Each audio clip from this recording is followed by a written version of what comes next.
У Брюсселі разглядаюць новыя абмежавальныя захады супраць Лукашэнкі. Гэта адказ Брюсселю афіцыйнаму Менску на тую хвалю рэпрэсій, якую разгарнулі ўлады Беларусі супраць журналістаў і праваабаронцаў. Між іншага, сёння у Беларусі з'явілася 12 новых палітвязняў. Гэта праваабаронцы вясны Алесь Бяляцкі, Владзімир Лапковіч, таксама Валянцін Стэфановіч ды іншыя. Усяго іх цяпер 566 особаў. Вітаю спадарства, гэта праграма Белсат Зум. Мяне зовут Віталь Бабін.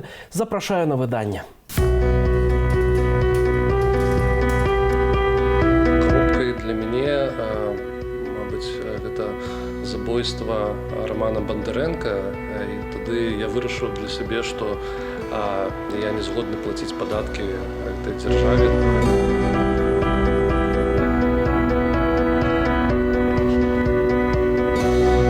Беларусы і мы, як вашыя суседзі, адчуваем хвалі небывалых і беспрэцэдэнтных рэпрэсіяў у вашай краіне.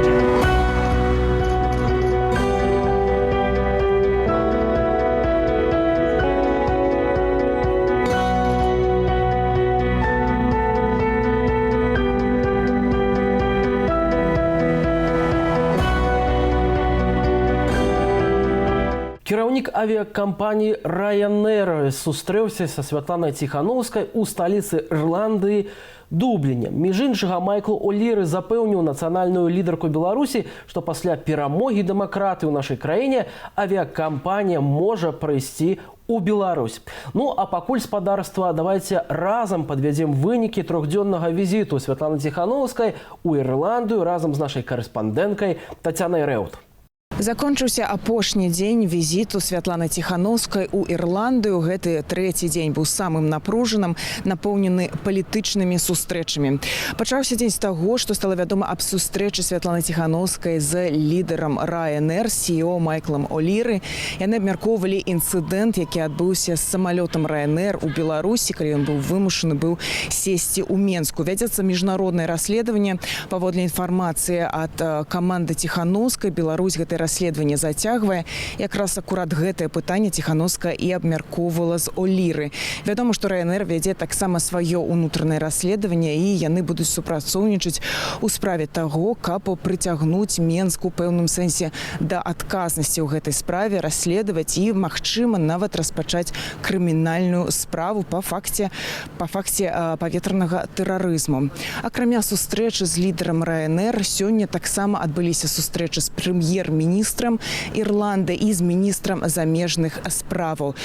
Тое, што яны абмяркоўвалі ў першую чаргу, канешне ж, датычыць пераследу беларусаў, пераследу журналістаў, пераследу палітвязняў, усяго, што адбылося таксама учора. Абмяркоўвалі новую хвалю рэпрэсіяў у дачыненні да трэцяга сектару, да незалежных арганізацый, да праваабаронцаў і да журналістаў. Вядома, Святлана Ціхановская заўсёды прыцягвае увагу палітыкаў да гэтага пытання. Ірландыя выказвае сваё падтрыманне і абяцае таксама ў межах еўразвязу, у межах супрацы з еўразвязам працягваць гэтую падтрымку. Таксама абмяркоўвалі санкцыі як сектаральныя, эканамічныя і палітычныя. Вядома, хаця Ірландыя ў еўразвязе, у краінах еўразвязу не заўсёды аднолькавае падыходжанне да гэтых санкцый. Часам некаторыя краіны ці палітыкі і парламентары глядзяць на санкцыі як недастатковыя у плане уплыву і прэсіі на улады Лукашэнка. Яму пагражала некалькі гадоў зняволення за паклёп на Лукашэнку. Ягоную жонку ўжо асудзілі на 2 гады зняволення. І вось, знаходзячыся пад хатнім арыштам, ён вырашыўся бегчы ў суседнюю Літву. Сёння наш госць, актывіст з Берасця Андрэй Шарэнда. Спадар Андрэй, вітаю вас. Добрый дзень. Распавядзіце, калі ласка, адразу, як вы ўвогуле вырашыліся вось на тое, каб у тэрміновым парадку з'ехаць з Беларусі? На мяне яшчэ ўвесну было заведзены шэраг крымінальных справаў. Насамрэч, да суда зараз дайшла толькі адна, першая моя крымінальная справа. Увогуле там іх было хіба 3. У меня было 361 артыкл, 368, і врэшце-рэшт дайшло толькі за 367, другая частка па паклёпе, нібыта за паклёп на прэзідэнта. Ну, можна так сказаць, агулам, ввогуле, та сітуацыя, якая зараз адбываецца ў Беларусі, трэба ведаць, што ў Беларусі зараз няма судоў як таковых. Это просто судилище, где покарання загадзя вядомае. Я не ведаю дакладна, колькі мне там намерылі, ці 3 ці 4 гады калоніі. Але зразумела, што на гэты суд я ўвогуле не збіраўся ісці, канешне ж. Адзінае, што мне атрымала тут, гэта вось уладзіць все праблемы менавіта з дзецьмі, аформіць все даверанасці, каб іх можна было вывесці. Я пакуль з'ехаў сам, спадзяюся, што ў бліжэйшым часам з дзецьмі пабачуся, яны зараз знаходзяцца ў бяспечным месцы, але, на жаль, зараз не са мной. Ну, але яшчэ раз скажу, што спадзяюся хутка пабачыць іх. Ну, вяртаючыся да гэтага ўсяго, адзінае, што мне атрымала на Беларусі, гэта магчымасць сустрэцца со своей жонкой Полиной. Вот как раз 9 червня скончился суд, и мне удалось споткаться с ею в СИЗА номер 7 Бересте. Ну, конечно, это было споткание было трохи, ну, як сказать, ну, не так, как я чекал, когда больше чем полгода не бачишь любимого человека, рыхтуешься шмат што казаць, але ўрэшце аказалася так, што гэта, ну, я ведаў, што гэта будзе праз тэлефон, праз шкло адбывацца сустрэча. Але дайшло до таго, што проста за маёй спіною стаяў нейкі супрацоўнік цывільным, это змен спецслужбаў, і у Паліны за спіной стаяў супрацоўнік СІЗА. І зразумела, пры такіх акалічнасцях нармальна паразмаўляць не атрымалася. Конечно, гэта вельмі шкада, але як ёсць, мы паразмаўлялі пра дзяцей, пра надвор'е, Паліна троху распавяла пра сябе. Я спрабавала распавесці то, што робіцца ў краіне, на што разу там просто калі нешта пытался сказаць, просто падыходзілі да мяне і просто грукалі па стале, гэтым паказваючы, што калі нешта далей размова будзе працягвацца, размова скончыцца. Ну, натуральна, я спаткаўся з Палінай, і вось за некалькі дзён да суду я загадзя падрыхтаваў уцёк, я просто уцёк ад хатняга арышта. Ну, трэба сказаць, што хатні арышт, я быў на хатнім арышце, я прабыў роўна 4 тыдні лічы. За гэты 4 тыдні меня ніводнага разу не правяралі, ці я ёсць там нема, але большы час за мной сачылі. Просто была, калі я выходзіў на вуліцу, мне дазволялася выходзіць на вуліцу толькі абмежаваныя часы і толькі па сямейным абставінам. Нават на суд мяне спачатку не хацелі пускаць, на суд Паліны, але сказаў, што гэта як раз і ёсць гэта сямейныя абставіны, што калі што я буду, калі мне забароніцца буду скаржваць, рэшт там так больше, што мне дазволілі хадзіць на суд, мне дазволілі дзяцей адводзіць в садочак, хадзіць з імі разам па крамах. І, натуральна, гэтым скарыстаўся в адзін з дней, калі я проста ўзяў малодшага сына, адвёз садочак, упэўніўся, што за мной не сочыць, і проста адвёў яго садочак і проста з'ехаў з горада. Мне сябры дапамаглі выехаць. І я выехаў ў іншы горад на мяжы з Літвой, дзе я там чакаў на то, каб перайсці мяжу, і врэшце-рэшт уначы з 1 на 2 ліпеня ўжо мне ўдалося, я і на дзяўчына Ольга Павлова, мы ішлі разам, там звычайна цяжка было самой ісці, і мы вырашылі, мы з ёй былі знаёмыя раней, і мы вырашылі перайсці мяжу. Мы так збольшага ведалі, як гэта робіцца. Адзінае, што на той момант я вже был в вышуку, я думаю, што мяне не будуць шукаць ввогуле, аказалася, што гэта зусім не так. Ужо на чыгуначных вакзалах, на станцыях пачалі з'яўляцца мае фотаздымкі на вот так. І нам прыйшлося, я вже не раз об этом распавядаў, каб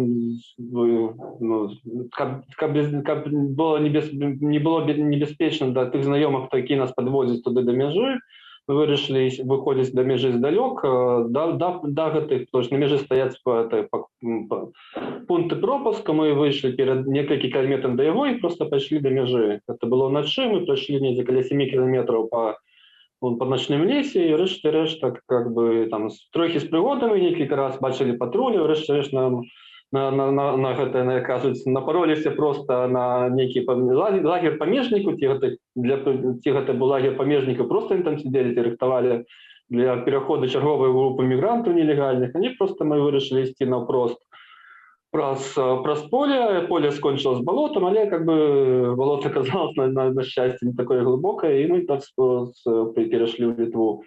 Спадар Андрэй, колькі па часе вам заняла вось гэтая пераправа вось ад беларускай да літоўскай? Ну, вось мы вышли, да, больше 3 гадзін, каля 4 гадзін. З того моменту, як ми вийшли, до того моменту, як нас стріляли памежнікі, у нас пройшло 4 гадзіни. 4 гадзіни ми блукали по невядомому лесе. Што вы ў гэты момант адчувалі? Ці у вас была ўсё ж такі страх, што вас могуць беларускія памежнікі затрымаць у гэты момант? Ну, страху нема, я как все-таки мужчина, у меня страху нема, конечно, там спрацовував в першу чергу інстинкт самозаховання, який там допомагав діяльничати. Я ще раз кажу, у кожного білоруса у крові тече кривя повстанця і партизана, і це нам допомогло вийти з такої ситуації. Ну, на даний момент я знаходжуся в Вільні, я вже відбув карантин, тут прийняв білоруська даста, фонд допомоги, який допомог релокації тут в Литві. Вельми велике дякую фонду допомоги Наталії Креговій особисто за те, що вони приймають білоруських мігрантів, які такої тяжкої ситуації. Вы таксама вось падчас учорашняй прэсавай канферэнцыі распавялі пра тое, што за кожнага затрыманага мігранта памежнікі атрымоўваюць прэмію. Адкуль вы ведаеце пра гэта? Ну, по-перше, я просто сам же с Берестя, у меня вёска находится в помежной зоне. Ну, я тут ведаю, там, где шмат живут помежников, и натурально я это ведаю, что там разные лічбы, что там 300-400 рублей за кожного пойманного мигрантов, например, у нас у помежного, как бы, в Российской области, у любой вёске висят великие ввески. Но это не секрет, что помежники за кожного пойманного мигранта отримовывают допомогу. И причем, как бы я очень часто, когда я был на вёске в себе в Кам'янському районі, я зауважав, що раніше було у рознарядки цих помежних об'єктів було, що звертайте увагу на таких темноскурих або чорних людей. А зараз как бы натуральна ідея такое, що звертайте увагу на людей славянської національності, які питаються перейти межу. Тобто це натуральна орієнтація йде на тих людей, які бігуть з Білорусі по політичним причинам. Я розумію, що так таким шляхом рятується шмат людей. Лічик, що відбувається зараз в країні, це один варіант кніг збегчи турми, збегчи від неволення. Ці ви падчас гэтай пераправы з кімсьці перасякаліся, з кімсьці размаўлялі, што пачуў, якія гісторыі? Ну, падчас пераправы не, але калі мы чакалі на пераправу, я був такий, як кажуть, одним з памежных гарадоў. Мясцовыя жыхары натуральна распавядалі, як адбываецца гэта пераброска нелегальных мігрантаў, яны не раз бачылі просто бусы, якія цалкам фіранкі цалкам зачынены ў іх, і просто які кіруюцца просто наўпрост праз пункты пропуска памежныя, просто не спыняючыся, не рухаюцца да мяжы. Там некий час бывает, и обратно уже вертается уже ну, бачно, что уже пустые, там уже фиранки не так моцно зашторены, но что уже так бы высадили пассажиру и уже вертаются. Это вельми часто отбывается, тому что зразумело, что это просто это робится организовано, их подвозят. Ну просто натурально, что ось мы шли, что нейкой группе мигрантов, темноскурых, просто так опинуться каля межи, это просто немагчыма. И как протрапить до межи, треба пройти не одну вёску, не один контрольно-пропускный пункт, и, як кажуть, и как быть не зауважен, просто немагчыма.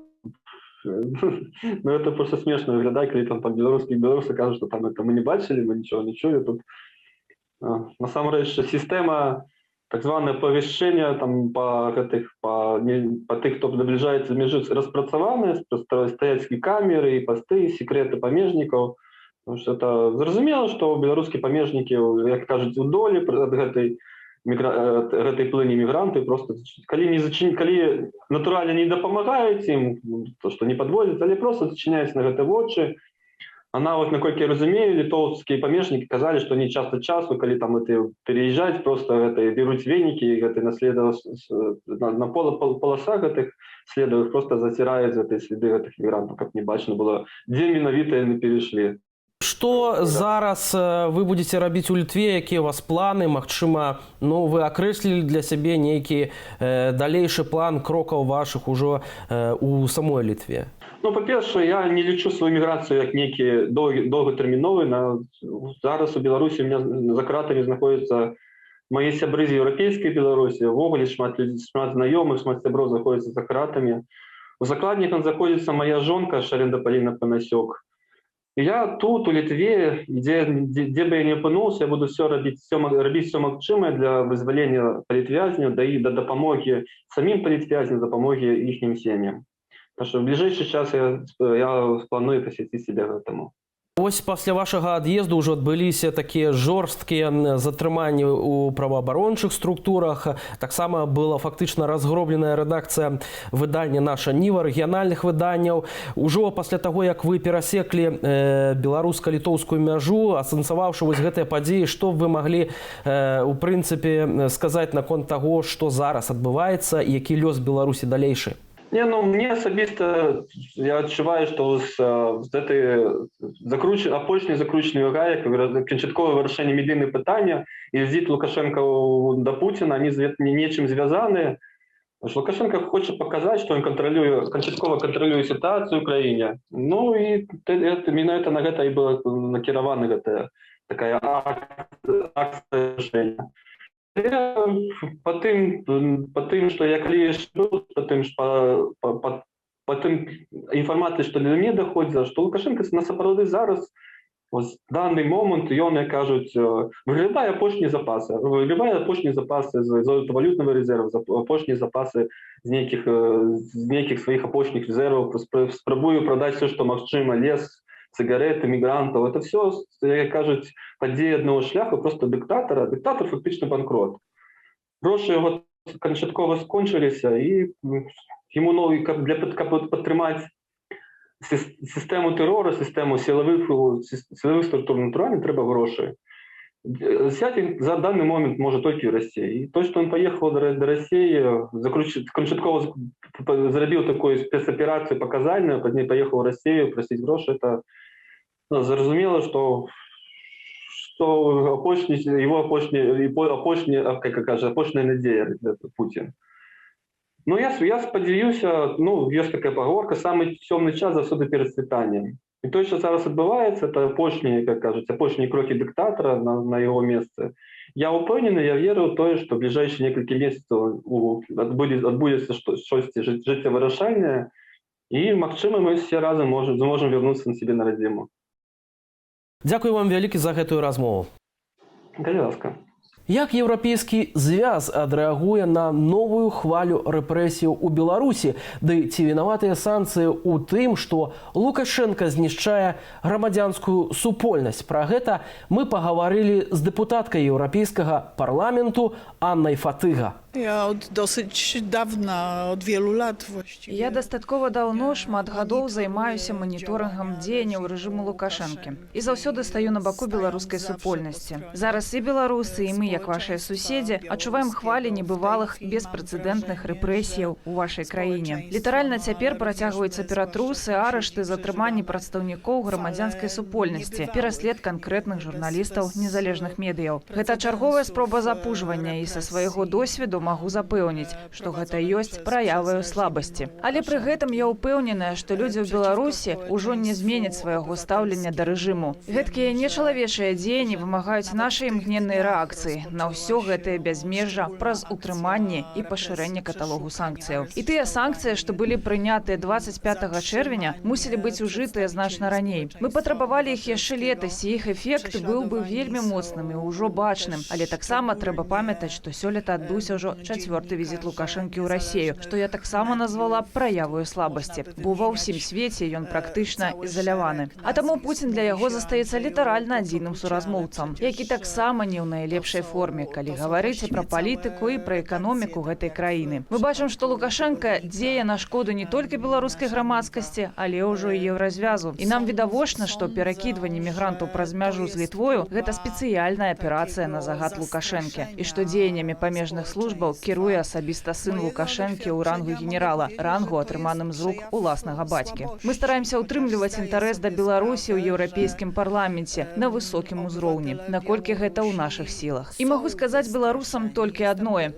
Усе падобнага тыпу рэжымы падалі, часам раптоўна. Я сама з Гданьску, і ўся мая сям'я таксама жыве там. Я памятаю час, калі была чальцом апазіцыі, даволі працяглы перыяд была без працы, пад ціскам. Але мы перажылі гэта, і вы перажывеце, абавязкова. Усе мы разумеем, які гэта цяжкі для вас час, але абсалютна верым, што вы неўзабаве пераможаце. IT-адмысловец Максім Гус, адзін з тых, хто быў незгодны з паслявыбарчым гвалтам у Беларусі, і таму, удзельнічаючы ў гэтых пратэстах, ён быў вымушаны з'ехаць у суседнюю Літву. Чаму айцішнікі падтрымалі народны пратэст у Беларусі, ды што будзе далей, Максім распавёў нашым карэспандэнтам у Вільні.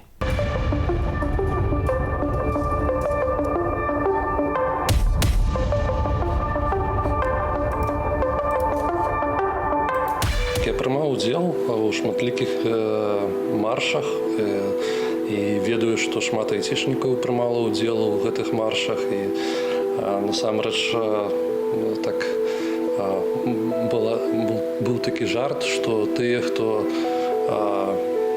зарабляюць там, не ведаю колькі, некалькі тысяч даляраў, выйшлі пратэставаць за тых, хто зарабляе там менш за 500 даляраў. То бок айцішнікі, наколькі я ведаю, вельмі актыўна ўдзельнічалі, но я таксама ўдзельнічаў у маршах. Дваровыя сустрэчы былі.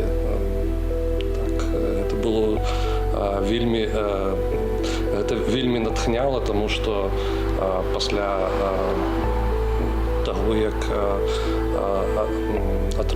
мы убачылі результаты выбараў, як убачылі 80%, што нарысавалі, ніхто не пагадзіўся з гэтымі вынікамі, і ўсе пачалі пратэставаць. Асабіста для мяне таксама вельмі важна была справядлівасць нейкая, каб усё было па справядлівасці, па закону. І вось таму я лічу, што ўдзел у гэтых акцыях вельмі важны для кожнага беларуса.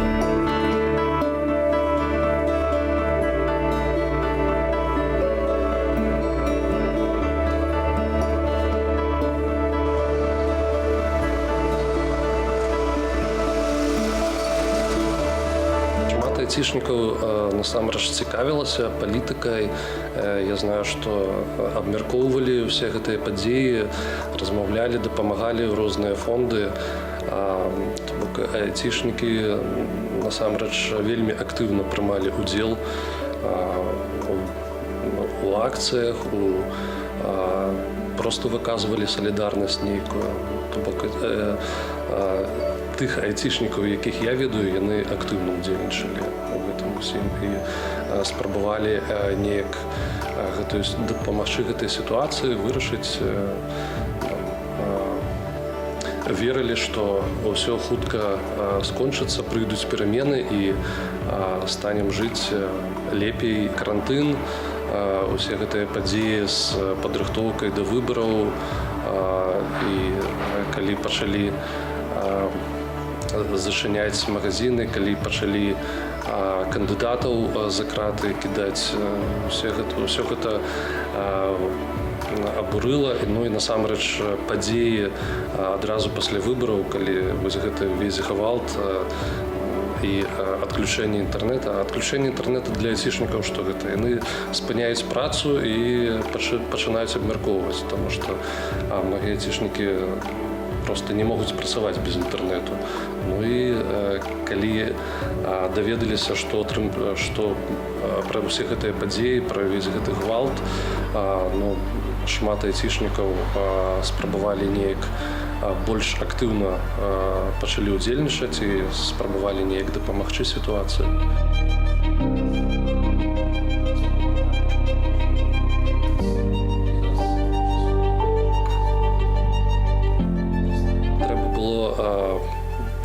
думаць, што рабіць далей. Таму што калі адключылі інтэрнэт на дзень, 2, 3, то могуць адключаць і далей. Таму я ведаю, што многія IT-кампаніі стваралі нейкія планы, каб перавозіць людзей, калі гэта крытычна для бізнеса кампаній. Просто у камандзіроўкі хто-то з'язджаў, хто-то пачынаў з'язджаць на некалькі месяцаў адразу пасля адключэння інтэрнэту. Ну і гэта пачатак валны, ну а потым людзі пачалі абмяркоўваць, думаць, што рабіць далей, як сітуацыя будзе далей змяняцца. Ну і пачалі абмяркоўваць, што гэта можа быць і не 1, 2, 3 месяцы, а доўгатэрміновы перыяд. Кропкай для мяне, мабыць, гэта забойства Романа Бондаренка. І тады я вырашыў для сябе, што я не згодны плаціць падаткі гэтай дзяржаве, таму што гэтыя падаткі ідуць на аманаўцаў, якія забіваюць людзей. І для мяне гэта стала той кропкай, калі я вырашыў з'ехаць з краіны і не плаціць падаткі ў Беларусі. Я ведаю, што з'язджаюць у розныя краіны, а Літву выбіраюць, таму што гэта блізка да Беларусі. Калі з'язджалі, выбіралі Літву, меркавалі, што будзе магчымасць часта прыязджаць у Беларусь, але зараз так не атрымліваецца часта прыязджаць у Беларусь.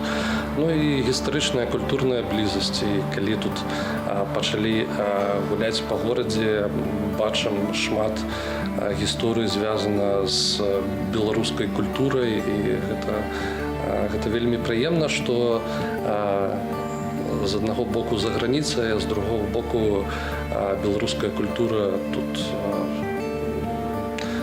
і беларуская гісторыя, яна прадстаўлена вельмі шырока, і гэта тое, што для мяне мае сэнс заставацца менавіта ў Літве. Удзельнічаю ў нейкіх фондах культурных, спартыўных, нейкія зборы там ёсць, і таксама спрабую удзельнічаць. Ну і таксама ў местных акцыях, калі атрымліваецца тут, напрыклад, на Дзень волі была вялікая акцыя, это было вельмі пазітыўна.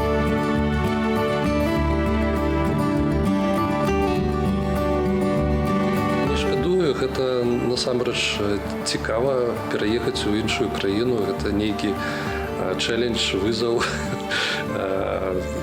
адаптавацца да новай сітуацыі, паспрабаваць сябе ў новых умовах. Ну і насамрэч гэта і з прафесійнага боку гэта таксама цікава атрымалася, таму не шкадую. Ну і гледзячы на тое, што зараз атрымліваецца ў Беларусі, навіны кожны дзень, яны не зусім пазітыўныя, так скажам. І разумею, што тут я адчуваю сябе больш павольна, больш свабоды нейкай. Ну і гэта для мяне гэта важна.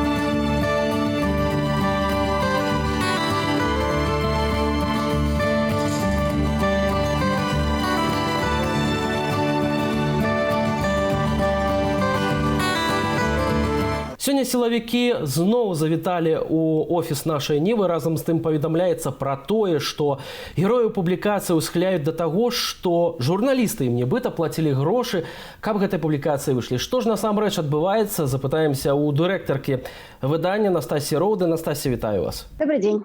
8 ліпеня, тыдзень таму, былі затрыманыя 4 нашых калег: галоўны рэдактар выдання Егор Марцінович, галоўны рэдактар нашых часопісаў Андрэй Бенько, кіраўнік аддзела рэкламы маркетынгу Андрэй Скурко і галоўная бухгалтарка Вольга Раковіч. Усе яны дагэтуль па нашых звестках праходзяць падазраванымі па частцы першай артыкула 342.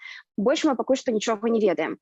Цэлы тыдзень памяшканне, дзе праходзіў ператрус, дзе працавалі нашы рэдактары, было апячатанае. Сёння туды прыйшлі сілавікі з аглядам. Апячатаванне знялі, правялі агляд, і на гэтым пакуль што все скончана. з гэтым. Мы не ведаем, ці будуць туды зноў завітвацца, не ці ўжо паглядзелі ўсё, што хацелі, вынятыя нашы ўсе дакументы. Таму мне здаецца, што ўжо все, што маглі, у нас забралі. Дагэтуль няма нейкіх большых навінаў, што з нашымі калегамі адбываецца. Яны ўсё яшчэ знаходзяцца на Крэсціна ў вельмі кепскіх умовах, якія, ў прынцыпе, у нас ствараюць для многіх палітычных зняволеных. У іх няма матрасаў, у іх няма падушак, няма пасцельнай бялізны. І вось толькі сёння мы змаглі, сваякі блізкія змаглі перадаць перадачу першы раз за ўвесь гэты час. І мы спадзяёмся, што гэтая перадача апынуцца ў іх у руках, таму што цэлы тыдзень у людзей няма нават мінімальнага набору рэчаў для проста існавання. А мы ведаем, што ўмовы там вельмі неспрыяльныя. Таму мы спадзяёмся, што з нашымі калегамі ўсё будзе добра. І наконт таго, што вы сказалі пра новую інфармацыю, якая з'явілася, што герояў некаторых нашых публікацый схіляюць да заяваў, што, маўляў, ім плацілі за артыкулы, альбо што заклікалі да выхаду на акцыі. Мы не ведаем дакладна, што менавіта ад іх хочуць. Для нас гэта вельмі непакоіць, нас гэта вельмі палохае, таму што ніколі наша Ніва не плаціла ніякім героям грошы. Для нас была прынцыповая пазіцыя, што альбо мы размаўляем з героем, таму што гэта важна і для героя, і для грамадства, і мы не плацім за гэта ніякіх грошай, альбо мы не размаўляем. І для нас гэта было, ёсць і будзе прынцыповай пазіцыяй. Мы трымаемся закону, мы яго ведаем, і для нас важна працаваць сумленна, адказна, і мы ад гэтых стандартаў журналісцкіх ніколі не адыходзілі, адыходзіць не збіраемся. Таму, калі нават так ёсць, што гэта спрабуюць нейкім чынам нам прыпісаць, мы адразу заяўляем, што гэтага не было і ніякіх доказаў гэтаму быць не можа, таму што, каб былі доказы, такія факты павінны былі адбыцца, а іх не было. Настасья, адкуль увогуле эта інфармацыя з'явілася? Самыя чытачы вам пра гэта распавялі ці праваахоўнікі, якія сёння прыходзілі да вас? На жаль, я гэтага не ведаю, і у любым разе я думаю, што гэта вельмі небяспечна і для адных, і для другіх, калі мы пра гэта б заявілі. Таму вельмі добра, што мы дакладна пра гэта не ведаем, але мы упэўнены ў тым, што гэта праўдзівая інфармацыя. У якім стане сёння знаходзіцца наша Ніва? Як вы працуеце? Хто з журналістаў, напэўна, я так разумею, застаўся ў Беларусі, хтосьці, напэўна, з'ехаў за мяжу? Пасля таго, як забралі нашых калег, стала зразумелым, што працаваць з Беларусі на партале, асвятляць грамадска-палітычную павестку становіцца вельмі небяспечна. І таму прынцыповым рашэннем было на нейкі час прыпыніць працу рэдакцыі партала, я кажу менавіта пра партал унутры Беларусі, і гэтую працу падхапілі калегі, якія ў гэты час знаходзіліся за межамі краіны, яны зараз выконваюць гэтыя функцыі. Мы далі час нашим калегам падумаць пра тое, ці гатовы яны працаваць далей з нашай Нівай, супрацоўнічаць, напрыклад, выехаць і працягваць працу. Пакуль што многія не прынялі гэтае рашэнне, вагаюцца, думаюць, таму што ясна, што гэта трэба мяняць сваё жыццё, трэба мяняць свой быт, свае звычкі. І паўтаруся, ўжо раней шмат разоў гэта казала, для нас было важна заставацца ўнутры Беларусі, таму што гэта наш дом, там мы жылі, там мы хочам жыць, там нашы сябры, нашы сем'і, і, канешне, мы вельмі не хочам з'язджаць адтуль, і тое, што зараз нас вымушаюць гэта зрабіць, для нас вельмі прыкра. Мы б хацелі працаваць з Беларусі, але зараз гэта вельмі небяспечна, таму мы думаем пра часовы варыянт пераезду менавіта рэдакцыі партала за мяжу. Ну, вы гаворыце у першую чаргу пра партал нашай Нівы, аднак сам сайт нашай Нівы заблакаваны, то бок, наколькі я разумею, уся зараз праца сканцэнтраваная на сацыяльных сетках, так, у першую чаргу ў Тэлеграме. Так, люди, которых затрымалі, не мелі доступа до наших сацыяльных сетак, тому што мы ўсе разумелі, што у любы момант за намі могуць прыйсці. Мы цэлы год працуем у такім рэжыме, што кожны дзень можа быць апошнім. Таму ясна, што мы у нейкім сэнсе прагназавалі такую сітуацыю і рабілі нейкія захады для бяспекі. Таму мы захоўваем кантакт з нашай аўдыторыяй праз сацыяльныя сеткі, будзем рабіць гэта надалей. Ужо зараз вядзецца праца па аднаўленні партала. Зноў жа, мы былі гатовыя, таму мы захавалі архівы, і гэтыя архівы будуць адноўленыя. Праца каманды, якая доўгія гады назапашвалася, яна страчана не будзе. Все будзе адноўлена, і все будзе працягваць развівацца далей, проста ўжо у пэўным сэнсе ў іншым фармаце, трошку з іншымі падыходамі. Можа быць, мы трошку па-іншаму зменім рэдакцыйную палітыку, пачнем па-іншаму працаваць. Гэта все зараз мы абмяркоўваем і думаем, як нам аднаўляцца, у якім складзе далей працаваць, таму гэтыя моманты зараз такія няпэўныя.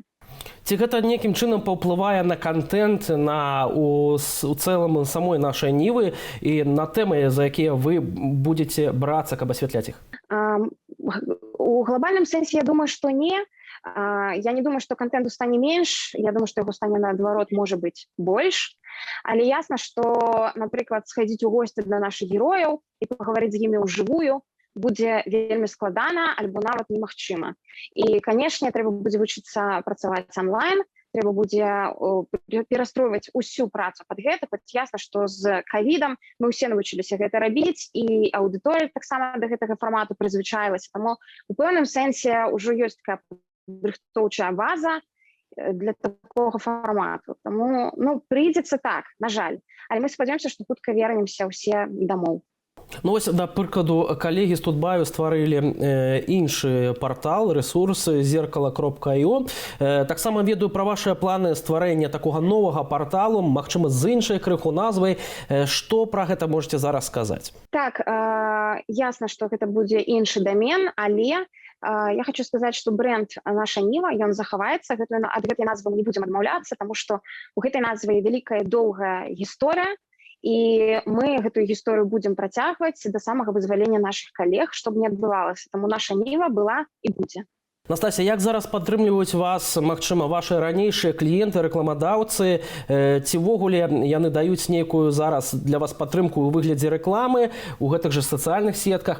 І яшчэ асобнае пытанне, як вас падтрымліваюць чытачы нашай Нівы? На жаль, нашы серверы выняты, таму ясна, што партала проста яго фізічна ў нас няма, і адпаведна замаўляць рэкламу ў такім варыянце таксама практычна немагчыма. І таму сказаць, што пра падтрымку ад нашых рэкламадаўцаў, в прынцыпе, яе па факце і няма, таму што якім чынам яна можа быць аказаная ў такой сітуацыі, складана, таму што гэта павінна быць неяк аформлена ўсё. А зараз у нас трошку падвешаным стане, таму што у нас не хаваныя рахункі, але мы, напрыклад, пакуль што не можам рабіць разлікі, напрыклад, з гэтага рахунку па сваёй гаспадарчай дзейнасці, таму мы у пэўным сэнсе паралізаваны, у нас трошку звязаныя рукі, і всю гэтую працу мы на нейкі час спынілі, каб зразумець, як нам працаваць далей, што можам працягваць рабіць у Беларусі, таму што у нас цудоўныя культурніцкія праекты, адукацыйныя праекты, гэта нашы часопісы, гістарычны часопіс «Наша гісторыя», дзіцячыя глянцавыя беларускамоўныя часопісы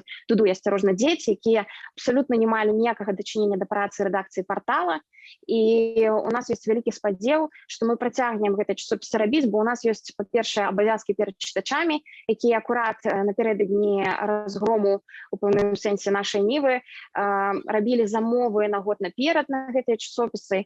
І зараз мы б, канешне, хацелі выканаць свае абавязкі перад чытачамі, а не закрываць гэтую працу і спыняцца. Таму мы зробім усё магчымае, каб прынамсі рэдакцыі часопісаў нашых змаглі працаваць у Беларусі, бо гэтая праца патрэбна не толькі нам, гэтая праца патрэбна і самім уладам, бо мы робім тое, што у пэўным сэнсе мусіла прабіць Міністэрства культуры. І я думаю, што тут это акурат быў такі пазітыўны прыклад супрацы, калі мы рабілі тое, што нам падабаецца, і тое, што трэба самой Беларусі для таго, каб яна далей заставалася незалежнай і далей развівалася.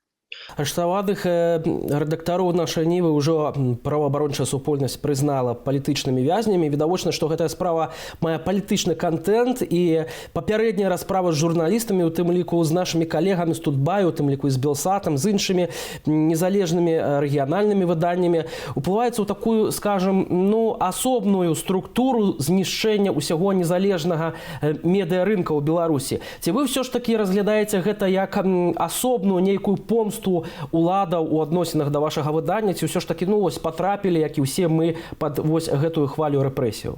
На ваше пытанне адказаў сам Андрэй Дэнько, перадаўшы за крату сваё меркаванне, і ён з такім шкадаваннем канстатаваў, што прасторы для працы грамадска-палітычных выданняў унутры Беларусі ўжо не засталося. Раней яму здавалася, што спачатку справа Барысевіча-Чульцовай, пасля справа Андрэевай-Чульцовай, пасля справа Барысевіч, справа Тутбай. Кожны раз здавалася, што гэта разавая акцыя. І хутка ўсё гэта скончыцца, і хутка журналісты выйдуць на свабоду. Але зараз мы бачым, што нічога не сканчваецца, што рэпрэсіі ў адносінах медыа працягваюцца, медыаполе зачышчаецца, І мне здаецца, што ў нас увогуле ў краіне ўжо ўведзеная такая негалосная забарона на працу журналіста незалежнага выдання. Таму што засталіся лічаныя рэдакцыі, да каго яшчэ не прыйшлі. І мы не ведаем, прыйдуць да іх заўтра ці не. Іх все роўна пачынаюць крытыкаваць у праўладных тэлеграм-каналах і запалохваць, калі можна так сказаць, рыхтаваць да таго, што можа адбыцца. Гэта вельмі прыкра, таму што СМІ патрэбныя Беларусі. Я не ведаю, адкуль будуць браць інфармацыю самі чыноўнікі, калі перастануць працаваць незалежныя выданні. Гэта трэба не толькі нам, гэта трэба не толькі грамадству, гэта трэба і самім уладам, каб разумець, што адбываецца ўнутры краіны. І гэта зараз вялікая трагедыя. І мне здаецца, што такіх рэпрэсій у адносінах медыа не было ніколі, хоць нам, незалежным выданням, і ніколі не было лёгка працаваць. Да такога нас жыццё не рыхтавала. Такіх рэпрэсій мы не чакалі, але зараз мы мусім з гэтым мірыцца і думаць, як у такіх умовах ўсё ж такі працягваць працаваць, таму што гэта наша місія. Мы не можам адмовіцца ад сваёй прафесіі ў гэты крытычны для нашай краіны момант. Будзем тады разам. Дзякуй вялікі за гэтую размову. Дзякуй. На гэтым у нас усё. Дзякую за ўвагу. Беражыце сябе і заставайцеся з Белсатам.